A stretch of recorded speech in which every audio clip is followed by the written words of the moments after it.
보실 말씀은 마가복음 8장 27절로 38절입니다. 마가복음 8장 27절로 38절입니다.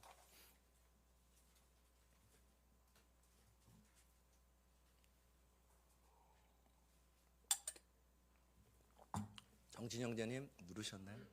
네. 마가복음 8장 27절로 38절입니다. 네, 다 찾으신 것 같습니다. 다 찾으신 것 같습니다. 제가 한 절 읽고 여러분이 한 절 읽도록 하겠습니다. 예수와 제자들이 빌립보 가이사랴 여러 마을로 나가실세. 길에서 제자들에게 물어 이르시되 사람들이 나를 누구라고 하느냐.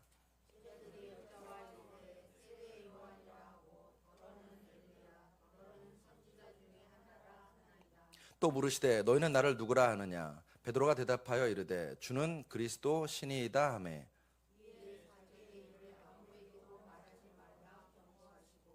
인자가 많은 고난을 받고 장로들과 대제사장들과 서기관들에게 버림바 되어 죽임을 당하고 사흘 만에 살아나야 할 것을 비로소 그들에게 가르치시되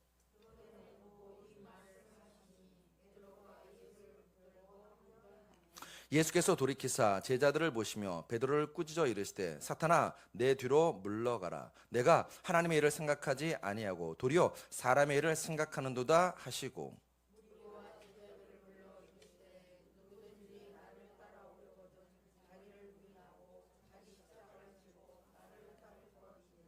누구든지 자기 목숨을 구원하고자 하면 잃을 것이요 누구든지 나와 복음을 위하여 자기 목숨을 잃으면 구원하리라.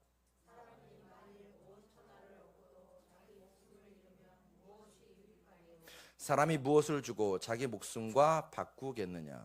누구든지 이 음란하고 죄 많은 세대에서 나와 내 말을 부끄러워하면 인자도 아버지의 영광으로 거룩한 천사들과 함께 올 때에 그 사람을 부끄러워하리라. 아멘. 아멘. 오늘 설교 제목을 한번 따라하시겠습니다. 길, 에피티마오데, 디도미. 한 번 더요. 길, 에피티마오데, 디도미. 네, 아멘입니다. 기억하시는 분이 있을 수도 있는데 제가 저쪽 옆에 구 예배당 처음 예배당에 들어갔을 때 오늘 설교 했었습니다. 근데 오늘 또 이 설교를 하는 이유는 첫 번째, 우리 교회 이름이 왜 주 따르는 교회인지가 이 설교에 잘 녹아져 있기 때문입니다. 두 번째, 목회자에게 있어서 어떤 면에서는 자기의 어떤 목회 철학, 목회의 방향 또는 목회의 꿈 같은 것이 있잖아요. 저에게는 이 말씀이 굉장히 중요한 저의 목회 철학이고 목회의 방향입니다. 성도 여러분께서 이 모습 되기를 원하는 마음으로 저는 목회를 하고 있기 때문에 여러분하고 함께 이 새 예배당에서 다시 한번 이 말씀을 두 번째 듣는 분도 있을 것이고 처음 듣는 분도 있을 것인데 한번 다시 반복하려고 합니다. 아멘이시죠? 그런 마음으로 저를 한번 따라하시겠습니다. 제목이 좀 어렵지만은 이제 좀 이따 제가 풀어드리겠습니다. 한 번 더 따라하시겠습니다. 길, 에피티마오데, 디도미. 네. 한 인물을 소개하겠습니다. 그는 책을 쓴 적이 없습니다. 그는 대학을 나온 적도 없습니다. 그는 가정을 가진 적도 없습니다. 그는 무슨 마땅한 대단한 직업을 가진 적도 없습니다. 그는 자신이 살고 있는 곳에서 300km 이상 밖으로 벗어난 적도 없습니다. 그리고 그의 인생에는 거대하다, 위대하다, 대단하다 이런 업적도 전혀 없습니다. 그런데 그는 오늘날 세계의 중심 인물입니다. 인간을 변화시키는 결정적인 요인으로 작용하십니다. 어떤 군대도, 어떤 해군도, 어떤 왕도, 어떤 권력자도 이분의 이 고독한 삶만큼 지상에 존재하는 사람들의 삶을 바꾼 적이 없는 분이십니다. 이분이 누구냐면은 예수 그리스도이십니다. 세상 기준으로 보면 별 볼 일 없습니다. 더 정확히 말할까요? 세상 기준으로 보면 예수님은요 실패자이십니다. 십자가에서 죽었어요. 제자들은 다 도망갔습니다. 남겨진 것 아무것도 없는 그런 빈털터리에 불과합니다. 어느 정도냐? 자기가 묻힐 무덤조차도 없는 그런 분이셨습니다. 그런데 그런 분이 지금은 지상에 존재하는 사람들의 삶을 바꾸고 있습니다. 그분을 만난 자는 반드시 변화됩니다. 그분을 만난 자는 인생에 굉장히 중요한 전환점을 이룹니다. 도대체 예수님은 이 땅에서 어떤 삶을 사셨기에 오늘날 우리 인생의 결정적인 변화의 역사로 작용하실까요? 오늘 본문에 근거하여서 두 가지로 살피겠습니다. 첫 번째, 저를 따라 하시겠습니다. 예수님은 길 위에 계셨습니다. 한 번 더요. 예수님은 길 위에 계셨습니다. 오늘 본문은 굉장히 유명한 본문입니다. 예수님께서 어느 날 갑자기 제자들에게 물으세요. 사람들이 나를 누구라고 하느냐? 그리고 또 물으십니다. 제자들, 너희들은 3년 반 동안, 이제 3년 동안 나와 함께 했는데 너희들은 나를 누구라고 하느냐라고 물으십니다. 이 질문은 굉장히 중요한 질문입니다. 여러분과 제가 반드시 응답해야 될 질문입니다. 여러분 기억하십시오. 예수님이 여러분과 저에게 물으세요. 너희들 나를 누구라고 생각하니? 누구라고 믿니? 물으십니다. 그때 제자인 베드로가 나서서 고백합니다. 주는 그리스도이십니다 라고 고백합니다. 이 유명한 장면이 어디에서 일어나느냐? 길 위에서 일어납니다. 오늘 보면 27절 우리 같이 읽습니다. 시작. 예수와 제자들이 빌립보 가이사라 여러 마을로 나가실새 길에서 제자들에게 물어 이르시되 사람들이 나를 누구라 하느냐. 마가복음을 읽어보면 예수님은 항상 길 위에 계십니다. 예수님은 길 위에 계세요. 길 위에서 사람들을 만나십니다. 길 위에서 사람들을 치료하십니다. 길 위에서 제자들에게 중요한 이야기를 전하십니다. 여러분, 길 위에 있다는 것은 편안함을 거부하는 것입니다. 길 위에 있다는 것은 현상 유지를 거부하는 것입니다. 길 위에 있다는 것은 안전지대에 머물지 않겠다는 것입니다. 그게 예수님의 삶이셨습니다. 그런데 우리는 편안함을 원합니다. 안전함을 원합니다. 우리가 돈 하는 것도 사실은 돈이 목적이 아니라 그 돈이 주는 편안함과 안전함 때문에 돈을 구합니다. 그러다 보니까 어느 순간 우리 안에서 사명, 꿈, 비전, 성도로서의 의무, 삶 이런 것들이 순식간에 사라집니다. 왜요? 그거보다는요 편안함과 안전함이 더 내 인생에 중요하기 때문입니다. 저 같은 목회자들 소위 큰 교회만 가려고 합니다. 성도들 전도 안 합니다. 선교 더 안 합니다. 젊은이들 선교에 대한 열정이 식었습니다. 어느 순간부터 우리는요 예수 믿는 목적이 그냥 예수 믿어서 등 따시고 배부르고 문제 해결받고 나중에 천국 가는 것이 그냥 예수 믿는 목적이 되었습니다.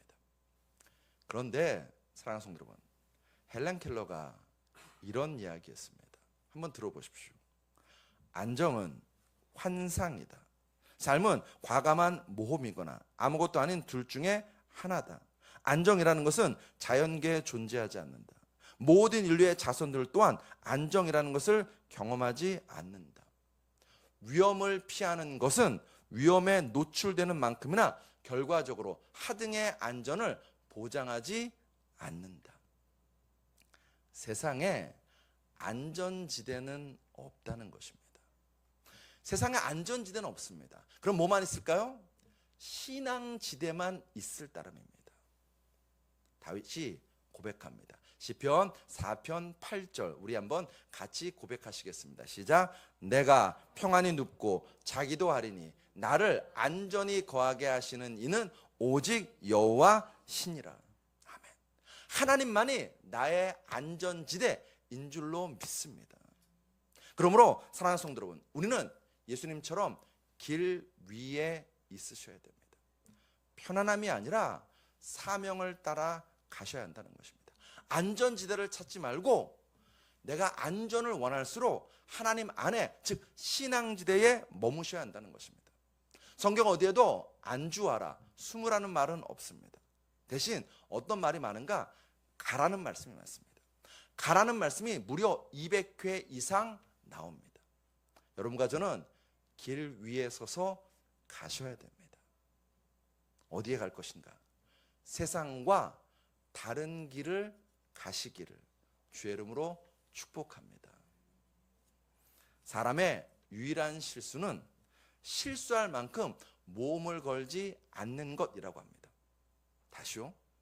사람의 유일한 실수는 실수할 만큼 모험을 걸지 않는 것, 이게 가장 결정적인 실수라는 것입니다. 달리 말하면 좀 더 안전한 곳, 좀 더 편한 곳, 좀 더 따뜻한 곳을 찾는 것, 그게 우리의 인생의 가장 결정적인 실수라는 것입니다. 사랑하는 성도 여러분, 길 위에 서서 예수를 위해서 모험을 하십시오. 현실에 안주하지 말고 길을 떠나십시오. 우리의 삶을 예수 위해서 불태우시는 여러분과 저 되시기를 주의 이름으로 축복합니다. 좀 더 얘기하겠지만 나를 위해 살면 그 길은 결코 안전하지 않습니다. 안전을 우리에게 담보해 주지 않습니다. 우리는 하나님 나라의 유목민입니다. 하나님 나라의 유목민으로서 부름받은 자답게 예수의 길을 가는 길 위의 사람들 다 되시길 주의 이름으로 축복합니다. 그러면 예수님은 도대체 어떤 길을 가셨는가? 이건 물어야 될 거 아닙니까? 자, 저를 또 따라 하시겠습니다. 예수님은 디도미의 삶을 사셨습니다. 한 번 더요. 예수님은 디도미의 삶을 사셨습니다. 예수님이 가신 길이 어떤 길이냐고요? 디도미의 길을 가셨습니다. 오늘 보면 31절을 우리 한번 같이 읽겠습니다. 시작. 인자가 많은 고난을 받고 장로들과 대제사장들과 서기관들에게 버림받아 죽임을 당하고 사흘 만에 살아나야 할 것을 비로소 그들에게 가르치시되. 여러분, 이 말씀을 첫 번째 고난 예고라고 합니다. 첫 번째 고난 예고입니다. 베드로가 신앙 고백했습니다. 예수님, 주는 그리스도이십니다. 이 신앙 고백을 하고 난 다음에 예수님께서 비로소 제자들에게 예수님의 고난과 죽음에 대해서 말씀하십니다. 나 이제 예루살렘 올라가서 죽을 거야 라는 말씀하십니다. 그 전까지는 분위기가 굉장히 좋았습니다. 예수님과 베드로 사이에 믿음과 칭찬이 오고 갔습니다. 그런데 예수님께서 당신의 고난과 죽음을 말씀하시자 사태가 돌변합니다. 오늘 본문 32절, 우리 32절 같이 읽겠습니다. 시작. 드러내놓고 이 말씀을 하시니 베드로가 예수를 붙들고 항변하매. 볼펜이 있으신 분은 항변하매 한번 밑줄을 쳐보십시오. 우리말 번역은 너무 점잖게 되어 있어요. 점잖게 되어 있습니다. 이 항변하매라는 말은 헬라어로 에피티마오라는 단어예요. 한번 따라 하실까요? 에피티마오. 네, 이 에피티마오가 정확히 어떤 의미냐면 비난하다, 책망하다, 꾸짖다, 훈계하다는 뜻입니다. 다시요? 이 에피티마오라는 단어는요, 여러분 항변은 무슨 의미냐면은 이렇게 대항하여서 변론하다 이런 의미예요. 한자어로 그냥 우리가 생각하는 변론 그 정도입니다. 그러니까 번역이 안 좋아요. 원어의 의미는 뭐냐고요? 비난하는 거예요. 책망하는 거예요. 꾸짖는 거예요. 훈계하는 것입니다. 자, 이제 여러분에게 물어보겠습니다. 저를 보십시오. 누가 지금 예수님을 꾸짖나요? 베드로가 예수님을 꾸짖고 책망하고 있습니다. 자, 이 에피티마오라는 단어의 원어의 뜻을 살려서 당시 실제 그 길 위에서 무슨 일이 벌어졌는지를 제가 설명하겠습니다. 예수님께서 길 위에서 제자들에게 말씀하십니다. 너희 나를 누구라 생각하느냐? 그때 베드로가 대답합니다. 네, 주는 그리스도이십니다. 너무너무 대답을 잘했어요. 그 대답을 듣고 예수님께서 만족하시고 난 다음에 제자들에게 말씀하십니다. 나는 이제 이 길을 따라서 예루살렘에 갈 거야.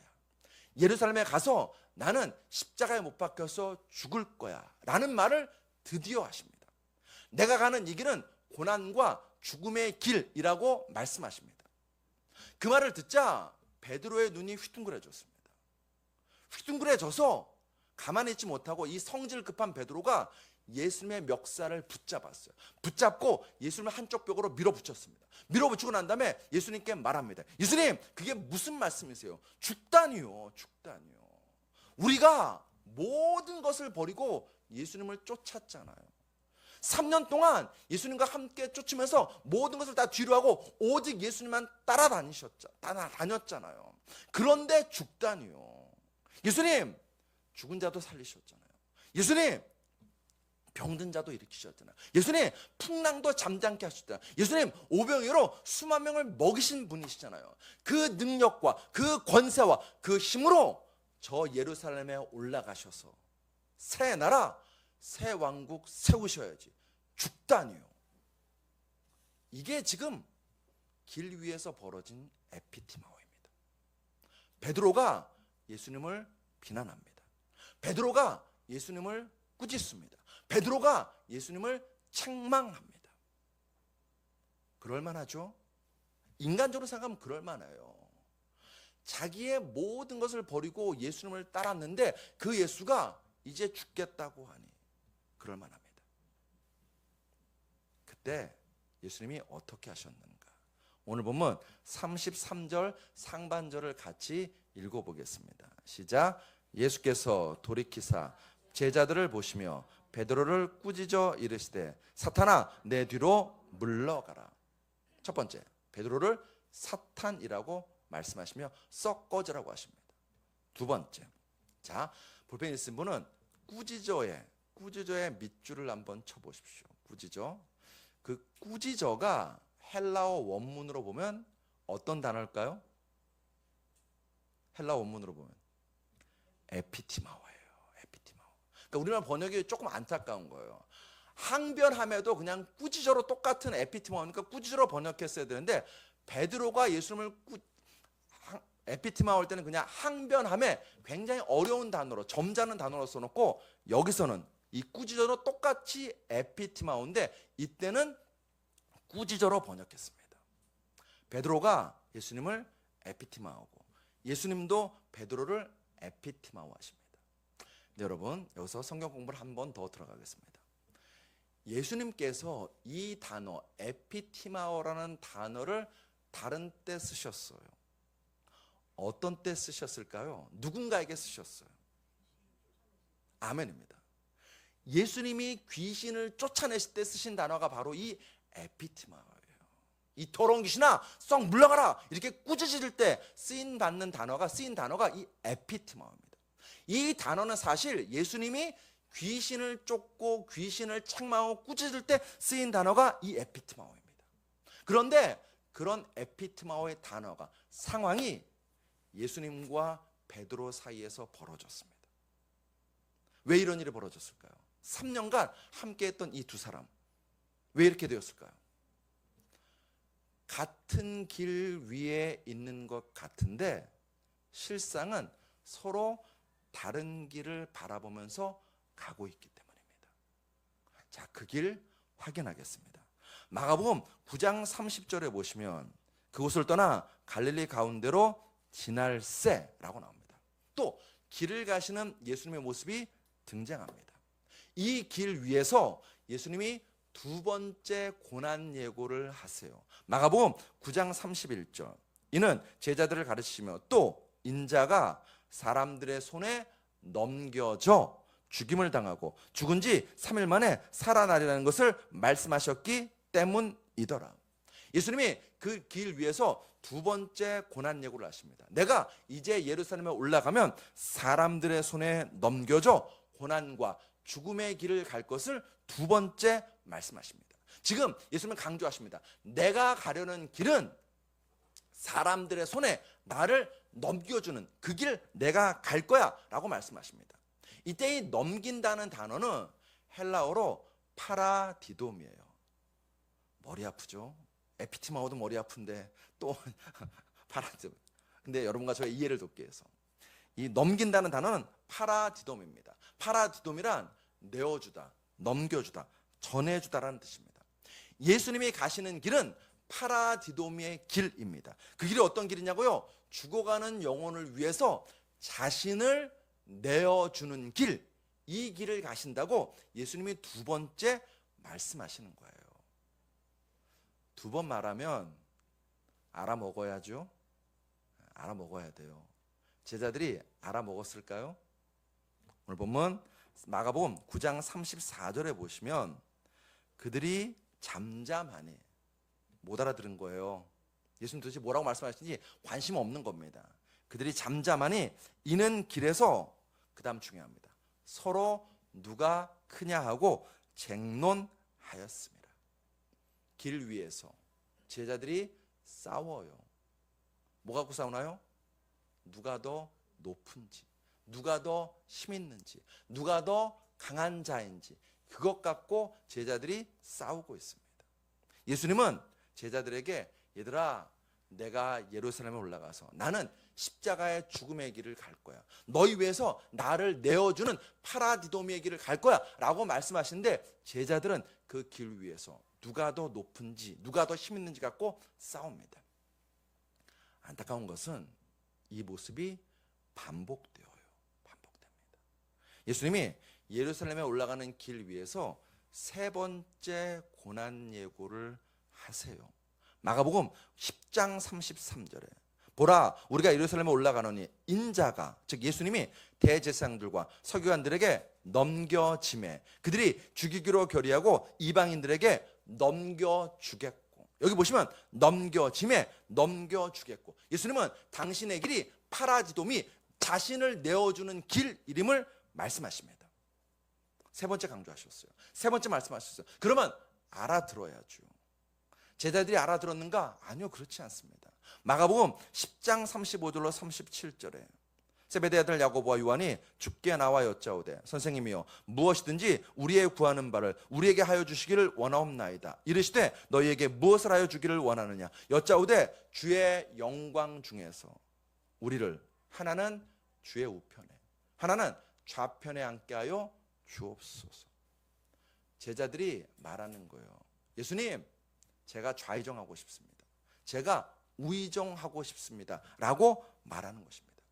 제자들은 여전히 세상 영광에 사로잡혀 있던 것입니다. 그런 제자들에게 예수님은 다시 한번 강조하세요. 마가복음 10장 45절, 인자의 온 것은 섬김을 받으려 함이 아니라 도리어 섬기려 하고 자기 목숨을 많은 사람의 대속물로 주려 함이니라. 여기에 또 준다는 단어가 등장해요. 뭘 줍니까?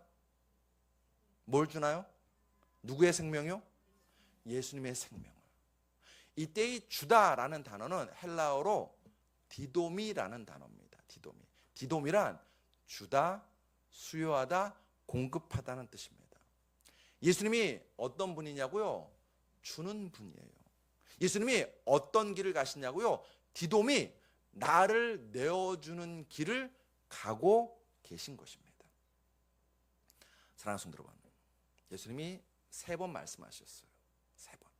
내가 예루살렘에 올라가서 십자가에서 나를 내어주는 길을 갈 거야. 그런데 안타깝게도 세 번 다 제자들은 알아듣지 못합니다. 왜 그러느냐? 제자들의 관심은요, 세상 영광에 가 있습니다. 세상 부귀에 가 있습니다. 세상 권력에 가 있습니다. 그래서 알아듣지 못합니다. 분명 지금 같은 길 위를 걷고 있습니다. 그런데 실상은 서로 다른 길을 가고 있습니다. 예수님의 길은요, 낮아지는 길입니다. 제자들의 길은요, 높아지려는 길입니다.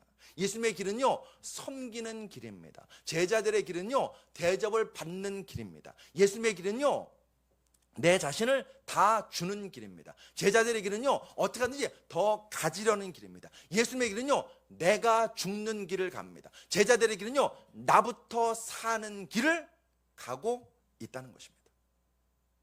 길은 같은 길 위에 있는 것 같지만 실상 그들은 서로 다른 길을 가고 있습니다. 이것이 제자들만의 모습이고 길일까요? 우리의 모습과 우리의 길은 아닐까요?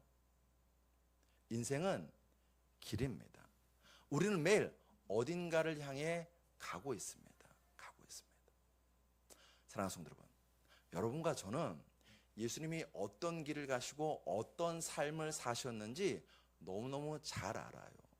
예수님이 가신 길은 사랑의 길입니다. 자기를 내어주는 길입니다. 자기를 십자가에 죽는 길입니다. 나를 희생해서 죽어가는 여러분과 저를 살리는 길입니다. 예수님이 그 길 가셨습니다. 여러분과 저는요, 그 길 가야 합니다. 아멘 하셔야 되는데 제가 처음부터 설교를 다시 하겠습니다. 오늘 보면 34절에서 예수님이 말씀하세요. 우리에게. 우리 같이 읽겠습니다. 시작. 무리와 제자들을 불러 이르시되 누구든지 나를 따라오려거든 자기를 부인하고 자기 십자가를 지고 나를 따를 것이니라.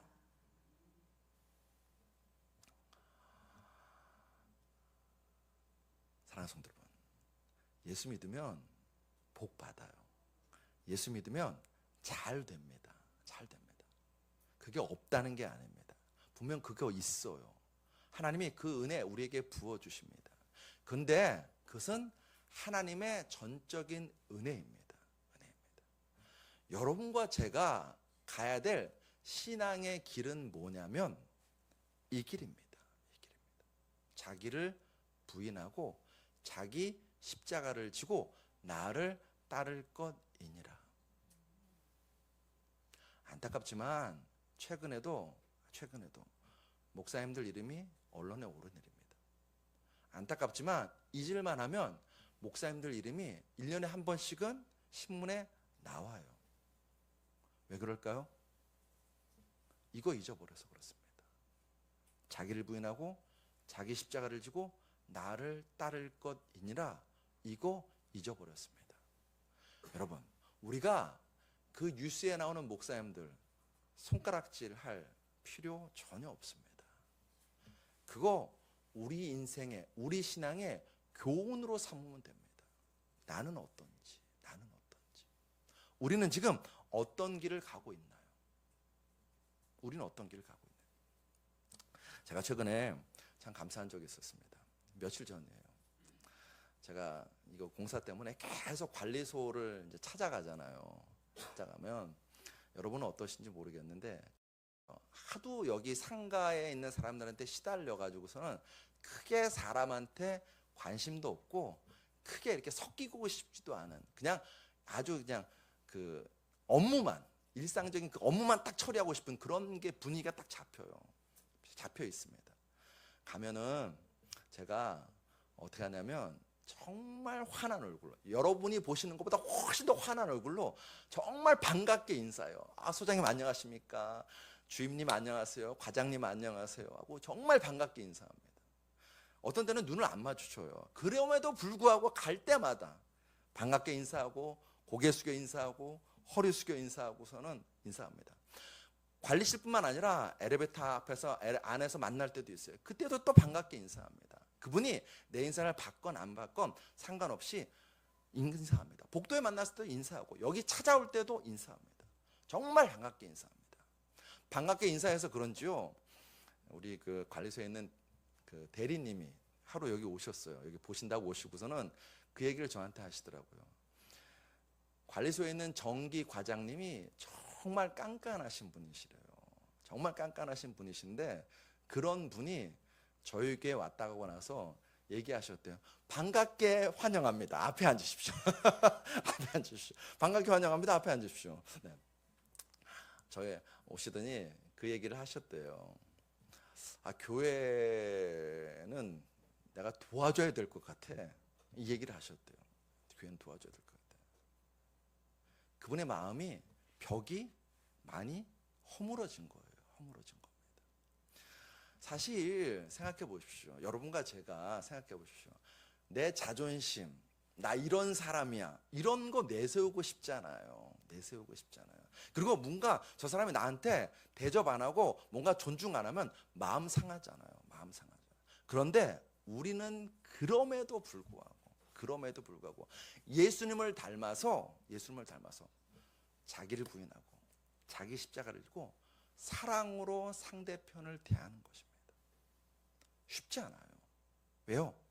그 길 가면 힘들어 보이거든요. 그 길 가면 손해날 것 같거든요.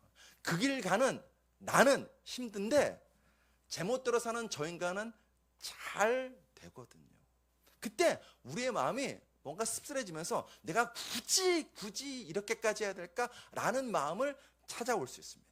그래서 자꾸 꼼수를 쓰게 돼요. 꼼수를 쓰게 됩니다. 예수님의 길이 보여요.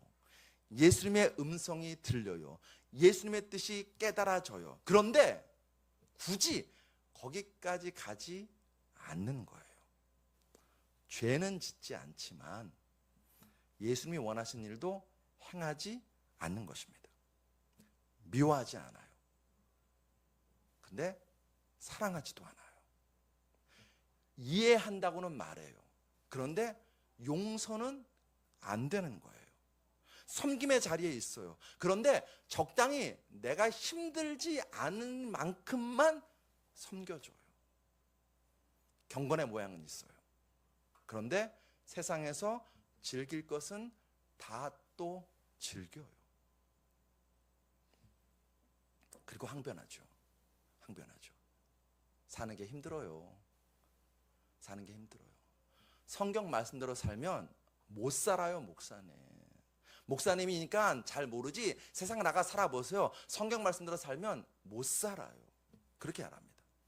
또 저런 인간 용납 안 된다고. 그리고 우리는요, 나 살기에 바빠요. 우리의 마음에 그게 가득 차 있습니다. 나 살기 위해서 기도하고, 나 살기 위해서 예배드리고, 나 살기 위해서 누군가를 만나고, 나 살기 바쁘고, 나 살기 바쁜 것이 우리의 모습입니다. 그런데 예수님은 섬기고 낮아지고 디돔이 다 주는 길을 가셨는데 우리는 선뜻 그 길 가기를 원치 않습니다. 적당하게 예수 믿는 교인으로서 살기만을 바래요. 그리고 적당하게 세상과 타협하면서 내가 더 가지고 싶고, 내가 더 편하고 싶고, 내가 더 높아지고 싶고, 내가 더 누리고 싶은 것이 우리의 모습이라는 것입니다. 어느 정도까지? 예수님을 이용해서까지 내가 더 잘되고 내가 더 높아지기를 바라는 것이 죄인된 여러분과 저의 본성입니다. 사랑하는 성도 여러분, 여러분과 제가 정말 하나님의 살아계심을 믿는다면, 예수님이 내 인생의 구주이심을 믿는다면 여러분과 저는 끊임없이 물어봐야 됩니다. 내가 예수님이 가고 계신 길을 가고 있는지 물어보셔야 됩니다. 여러분과 제가 그동안 어떤 길을 달려오셨습니까? 더 가지고, 더 높아지고, 더 대접받고, 더 돋보이고 싶어 하지 않습니까? 그것은 어쩌면 여러분과 저만의 책임은 아닙니다. 부모들의 책임일 수도 있어요. 초등학교 때는요, 엄마 말만 잘 들어. 엄마 말만 잘하면 잘 된다라고 말합니다. 중학교 때는요, 1등만 해라. 1등만 하면 다 된다. 고등학교 때는요, 대학만 가라. 대학 갔더니요, 좋은 회사에 취업만 해라. 취업하고 났더니요, 좋은 사람, 돈 많은 사람, 권력 있는 사람하고 결혼만 하면 된다라고 이야기를 들으면서 우리는 끊임없이 내 옆에 있는 사람하고 경쟁하면서 살아왔습니다. 저놈 짓눌러야 내가 잘 살 수 있다는 그런 생각으로 살아왔습니다. 그런데 그 길을 달려온 여러분과 저의 모습은 어떻습니까? 평안하던가요?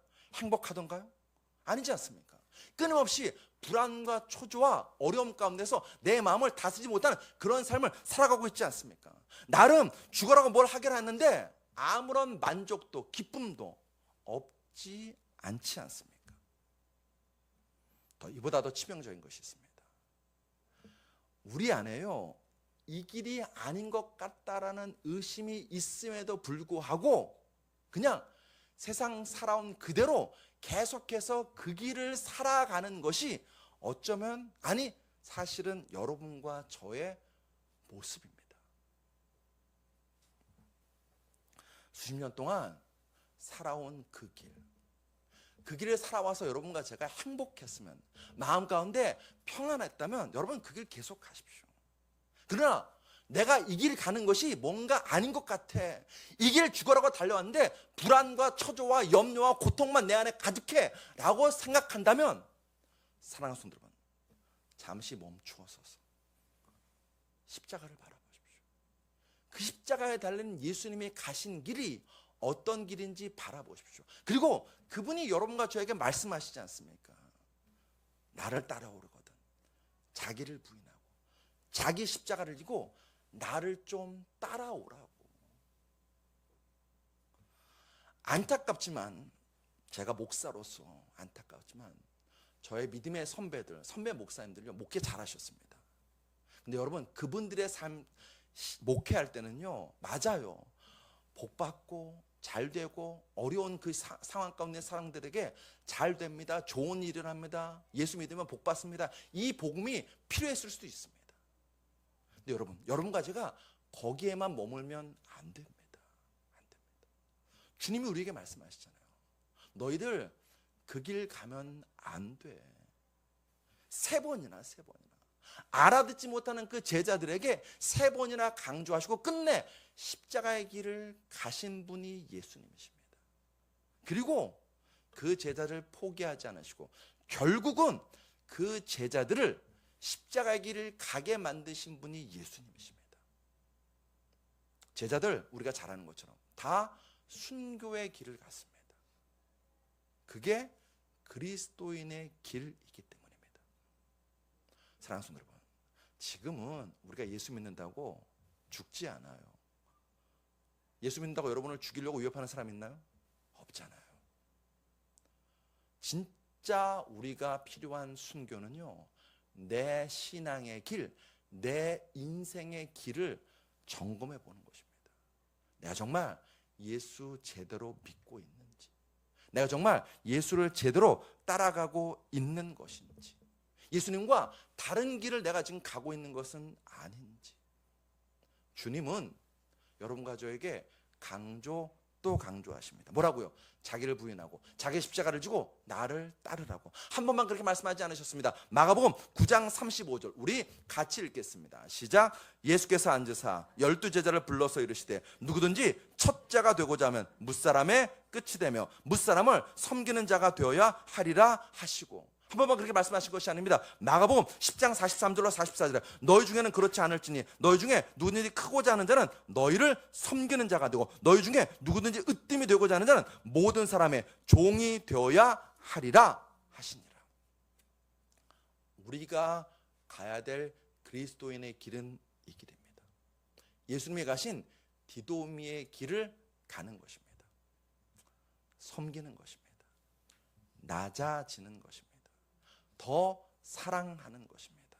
그리고 그 한 영혼을 살리기 위해서 예수님처럼 내가 죽어지는 한 알의 밀알 되시기를. 아멘. 크게 하셔야 돼요. 주의 이름으로 축복합니다.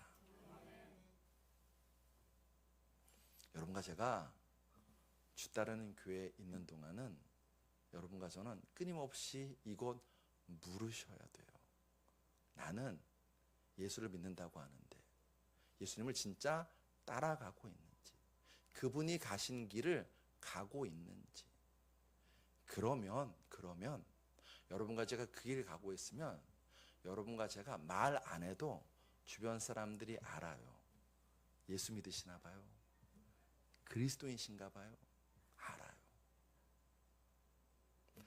두 사람의 인생을 비교하고 말씀을 정리하겠습니다. 사무엘 조엘이라는 분이 모세와 삼손의 인생을 비교했습니다.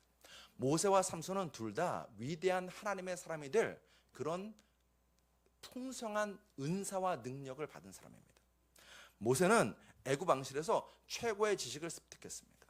삼손은 태어날 때부터 나실인으로 구별되어 태어났습니다.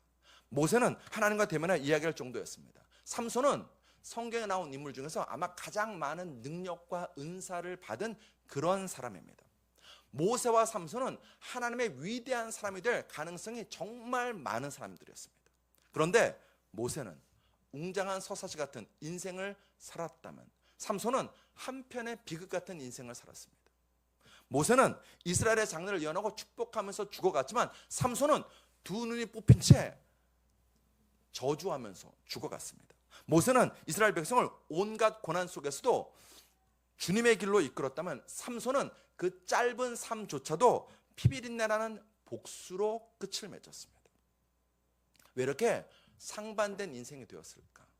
첫 번째, 모세는요 40년 동안 광야에 있었습니다. 길 위에 있었습니다. 하나님의 연단과 훈련의 길 위에 있었다는 것입니다. 혹시라도 내가 정말 하나님 앞에서 잘한다고 하는데 하나님 나한테 왜 이러세요? 라는 생각이 드시는 분들은 하나님이 나를 정말 만지고 계시다고, 길 위에서 연단과 고난시킨다고 믿으시면 맞습니다. 모세는 그런 40년이 있었습니다. 다윗에게도 그런 13년의 세월이 있었습니다. 반면 삼손에게는요 그런 연단과 고난의 길이 없었습니다. 두 번째, 두 사람 다 똑같이 은사를 풍성하게 받았지만 모세는 자기가 받은 은사를 가지고 하나님과 백성을 섬겼습니다. 반면 삼손은 자기가 받은 은사를 가지고 자기 위에 썼습니다. 세 번째, 똑같이 능력을 받았지만 똑같이 충성한 것은 아닙니다. 모세는 죽는 순간까지 오직 하나님 한 분만을 바라보면서 그분의 뜻대로 살았습니다. 삼손은요 자기 뜻대로 살았습니다. 사랑하는 성도 여러분, 모세와 삼손의 차이는 능력이나 은사나 조건에 있지 않습니다. 한 사람은 하나님이 자기에게 주신 것 가지고 자기 위에 살았습니다. 에피티마오의 길을 간 것입니다. 또 한 사람은 하나님이 자기에게 주신 것 가지고 하나님과 이웃을 위해 살았습니다. 디도미의 길을 간 것입니다. 여러분은 어떤 길을 가시겠습니까? 잠깐은 돈이 주는 편안함과 안락이 있을 수 있습니다. 잠깐은 세상이 주는 기쁨과 쾌락이 있을 수도 있습니다. 그 잠깐에 속지 마시고 끝까지 십자가의 길, 예수님이 가신 길을 가는 여러분과 저 되시기를, 우리 주 따르는 공동체 되기를 주의 이름으로 축복합니다. 기도하시겠습니다.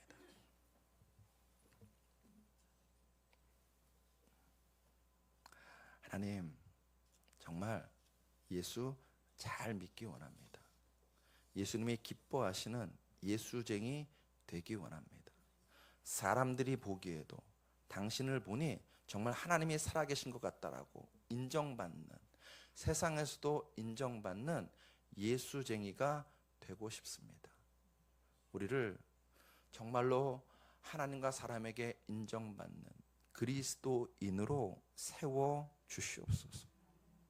내 안에 무엇이 다듬어져야 되겠습니까? 주여, 주님께서 성령과 말씀을 보내셔서 나를 하나님의 형상과 모양대로, 우리를 예수의 형상대로 빚어 주시옵소서. 그래서 정말로 우리의 눈이 예수님의 눈빛이 되게 하시옵소서. 우리의 입술에 예수님의 사랑의 말씀이 있게 하여 주시옵시고, 우리의 가슴이 예수님의 심장이 되게 하여 주시옵소서. 포기하지 않고 적당히 타협하지 않고 끝까지 주님의 길을 따라가는 예수쟁이들 다 될 수 있도록 은혜 베풀어 주시옵소서. 정말 예수 잘 믿기 원하는 주의 백성들이 여기에 있사오니 주님, 우리 한 사람 한 사람을 긍휼히 여겨 주셔서 예수를 잘 믿는 은혜 위에 은혜를 더하여 주시옵시고, 길을 몰라 방황할 때는 아버지 하나님 그 세미한 음성을 들려 주시옵소서.